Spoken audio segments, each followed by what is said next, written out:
Menjelang libur Natal dan Tahun Baru, kereta api menjadi salah satu pilihan utama transportasi bagi masyarakat Kota Palembang.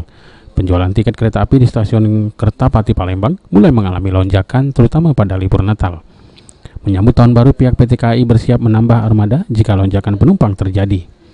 Adnan, Kasubur Customer Care di stasiun kereta api menjelaskan, untuk Natal dan Tahun Baru tidak ada lonjakan penumpang. Jika di kereta ekonomi hanya terjadi minimum dan maksimum dari penumpang. Berbeda dengan kereta malam, PT KAI menambah gerbong eksekutif dan bisnis untuk mengantisipasi lonjakan penumpang pada Natal dan Tahun Baru. Ya, Bapak. Jadi untuk antisipasi Natal dan Tahun Baru, kami itu menyediakan gerbong sama dengan khususnya untuk KA ekonomi, itu sama dengan gerbong-gerbong yang kita lakukan sehari-hari. Jadi nggak ada untuk istilah lonjakan penumpang itu nggak ada. Jadi tinggal minimum maksimum aja. Kalau hari-hari biasa itu kecuali weekend itu dia penumpang itu maksimum.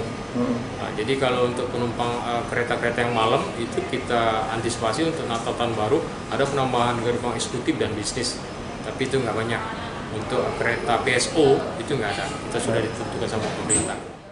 Diana, salah seorang penumpang jurusan Tebing Tinggi, mengaku selalu menggunakan kereta api untuk pulang. Di setiap liburan, Diana pulang ke Tebing Tinggi dari Palembang dengan menggunakan kereta api. Mbak Diana, sering guna ke kereta api buat balik? Sering. Sering. Kita balik kemana, Mbak? Tebing Tinggi. Tebing Tinggi, ya. Jadi setiap balik ke Tebing Tinggi, kita guna ke kereta, ya? Iya. Nah, untuk akhir tahun dewek, misalnya libur akhir tahun. Libur akhir tahun tuh galak balik ke Tebing Tinggi tak? Iya, sering. Kita pakai apa kalau balik ke sana? Pakai kereta. Pakai kereta, ya. Mardiansa, PAL TV.